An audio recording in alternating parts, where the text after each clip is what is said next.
I was very good as an analyst. I was really good at finding coca. Coca fields are easy to find, but finding laboratories, transshipment, chemical, all of that stuff, I got good at that.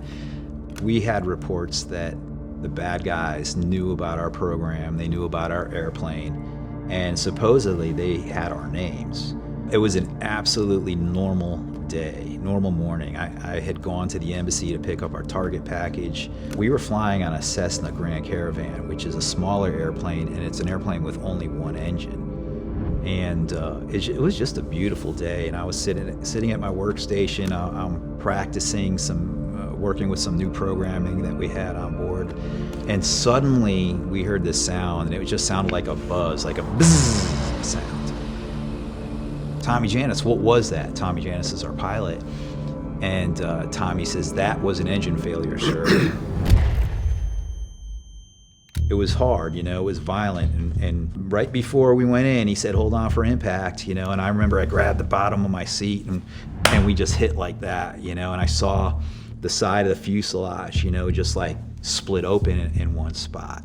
But I was like, we're alive. We survived. And so, I get my headset back on, and I'm trying to make a radio call, and everything is dead. And I get out of the airplane, and as soon as I get out, I hear, and Sergeant Cruz, he knew exactly what was up. He's like, the FARC. Hidden away in the rainforests, this is a guerrilla camp of the Revolutionary Armed Forces of Colombia, the biggest rebel army in the Americas and the world's longest running insurgency. They shot Tommy Janis in the back of the head, like an execution style.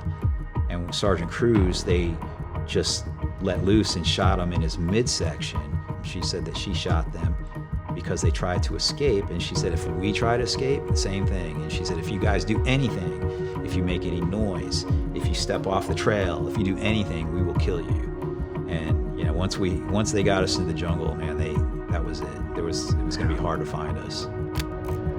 3 Americans, along with 15 hostages, freed by Colombian soldiers. They were held for more than 5 years by leftist rebels in the jungles of Colombia, longer than any other Americans had ever been held hostage. They shut the door, the helicopter takes off, and there's just absolute total chaos that breaks out. The Che Guevara t-shirt guy is literally on top of him, and he's dropping this ground and pound on him, and he's just beating him.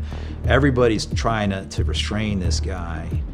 And that's when I was like, I couldn't believe it, man. It was such a shock. It happened so quick. I was like, we're free.